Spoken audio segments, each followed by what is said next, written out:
Welcome to the Explainer. I am so thrilled to have you here today.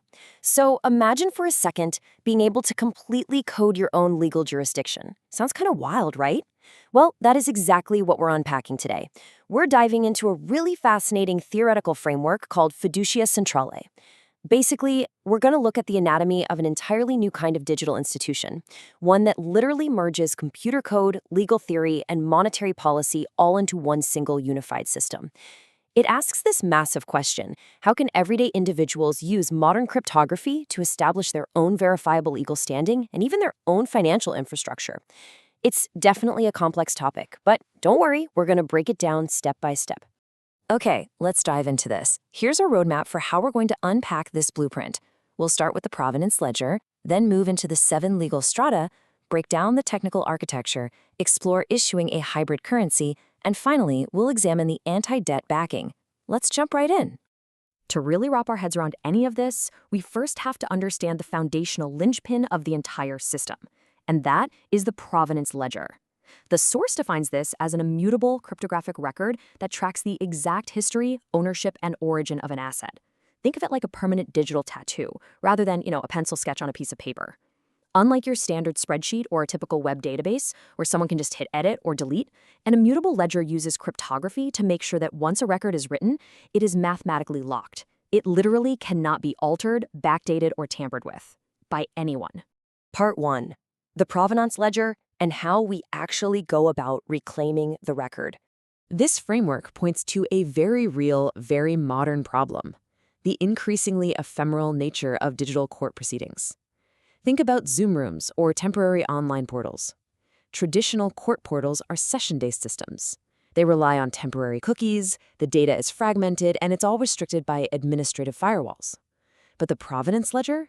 It offers a permanent cryptographic history. And this brilliantly illustrates a bold question posed by the source material. If a state court can operate in a deterritorialized digital space, why couldn't you operate in a digital space of your own choosing? Provided, of course, that your record is actually more rigorous, consistent, and transparent. Moving on to part 2, the 7 legal strata. This is all about building the foundation. Because, let's face it, a database needs actual authority to give those digital records any real-world weight. So the framework proposes a strict layer cake approach to legal structure. Let's walk through this from the bottom up. At the very bedrock, stratum 01, you have inherent or ancestral authority. This is anchored by biological identity and historical lineage. Sitting right above that is stratum 02, the constitutional layer. Then stratum 03, the statutory framework, and stratum 4, the administrative rules.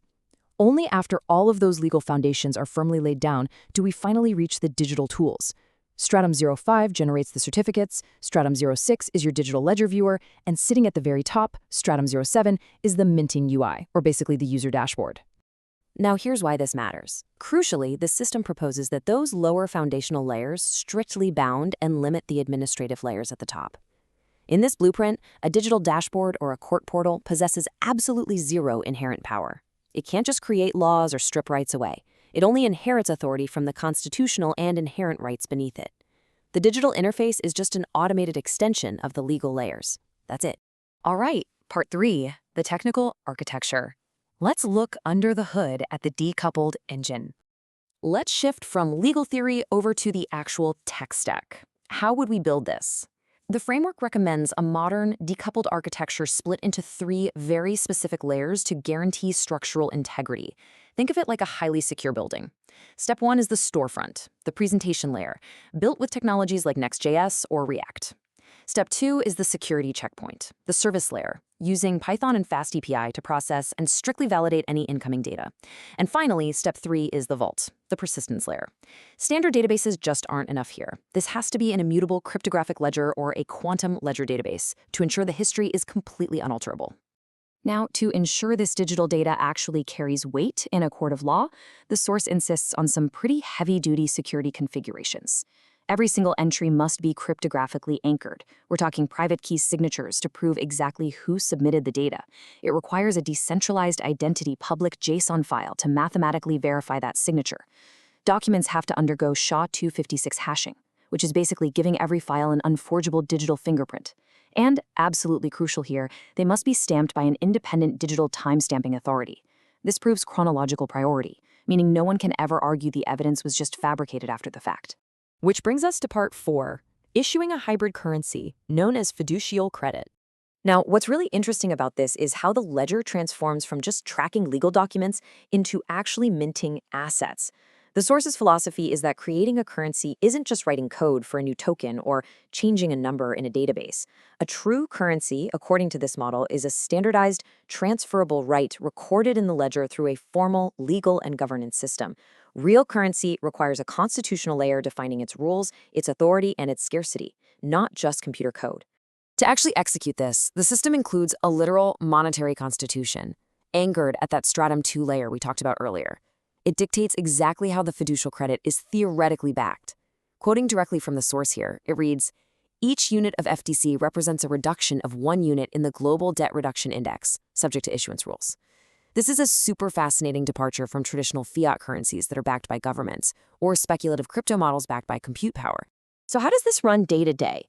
Well, the system distills this down to 3 core ledger actions. First, mint_FDC.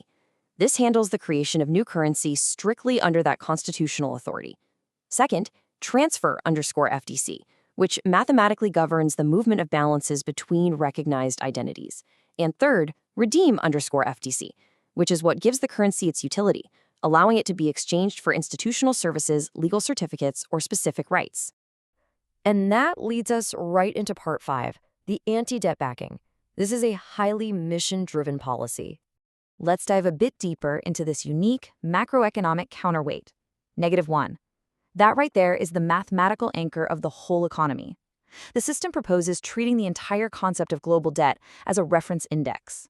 Think of it as a massive, theoretical negative balance.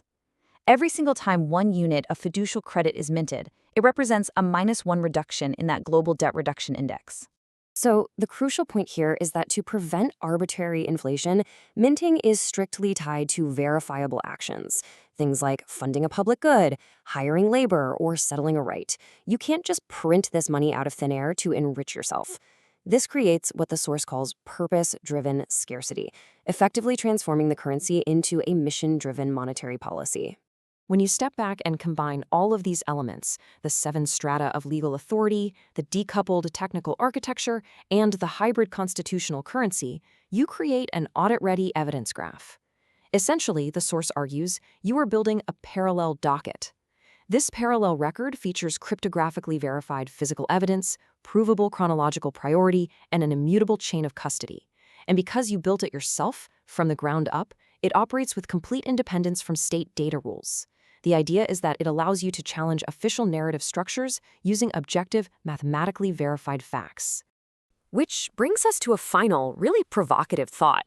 The framework we've explored today outlines a highly detailed, deeply structural method for organizing information, authority, and value totally outside of traditional state systems. It leaves us with a pretty fascinating question to ponder. What happens when anyone, using modern developer tools and cryptographic ledgers, can simply code their own legally structured, cryptographically verified jurisdiction? It's a profound intersection of code, law, and money that is absolutely sure to shape the future of digital institutions. Thank you so much for joining me on this explainer. I really hope it brought some clarity to a complex topic, and as always, keep learning.